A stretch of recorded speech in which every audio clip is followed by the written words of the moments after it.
ግንባር ቀደም ይላል አባቴ።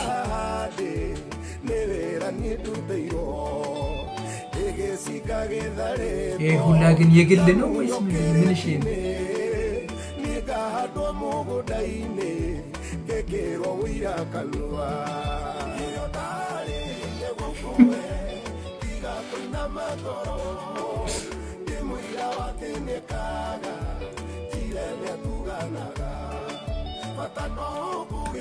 ወፌንም እዚህ እኮ ያለው እንደ ሸሽቶ የኋላ ኪሷ ሊገባ ነው።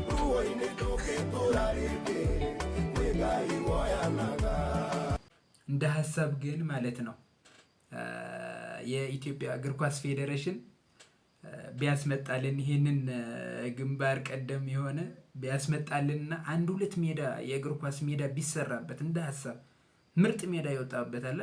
ምን ይመስላችኋል? እስቲ ሀሳባችን ኮሜንት ላይ እስቲ